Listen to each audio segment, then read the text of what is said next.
Punong-puno ng kulay, creativity at art vibes ang 4 na araw na Luzon Art Fair 2025 na matagumpay na ginanap noong October 9 to 12 sa diwa ng Tarlac at Bulwagang Kanlahi. Very important because art is our culture also, diba? So we need a platform for that. Lalo na ngayon na sobrang daming negativity in the world, we have to be strong as a nation and we have to, be in touch with who we really are. Spearheaded ng provincial government ng Tarlac, nagtipon-tipon dito ang mahigit 600 artists at 31 exhibitors mula sa iba't ibang bahagi ng Luzon, mula sa mga batikang alagad ng sining hanggang sa mga bagong henerasyon ng artists na may dalang fresh and fearless ideas. Ay nakasuporta sa ating mga artists na talagang gusto natin sila mapakita sa mundo, makita yung mga maraming tagumpalang artist dito sa ating rehiyon, sa ating probinsya,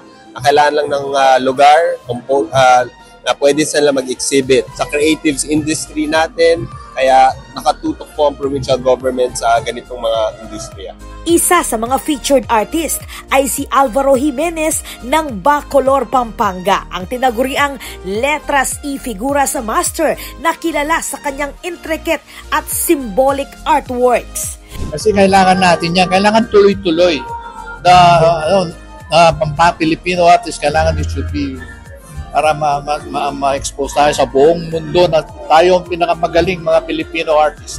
Kasama rin sa mga standout ang Gen Z artist na si Joshka Tolentino na hindi lang nag-exhibit kundi gumawa pa ng kulitan-inspired artworks on the spot para sa mga bisita. Nag-offer po ako ng free kulitan script, which is yung script nga po ng Kapampangan or Indigenous Writing System of Kapampangan. Ito po ay, yun nga, sobrang ganda po kasi ito po ay isang malaking platform for mga malalaking artists na aspiring artists. So, parang I can say po na pantay-pantay po lahat dito. Bukod sa art showcase, may Luzon Trade Fair din na sabay na isinagawa upang i-promote ang mga micro, small, and medium enterprises o MSMEs.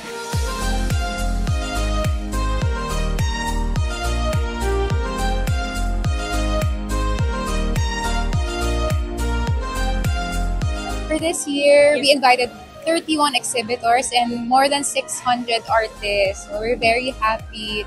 So it's still the same heart as Miss Mel, how she started it. So we're continuing it. So yun naman, mas malaki lang talaga ngayon and mas maraming activities like the Likha Fair and other communities na dito sa Tarlac. Ayon sa mga organizer, nagsimula ang Luzon Art Fair noong panahon ng pandemya bilang support system sa mga artist na nawalan ng oportunidad. Ngayon ay naging taunang tradisyon na patuloy na magbibigay ng espasyo para maipakita ng mga artist ang kanilang talento at passion.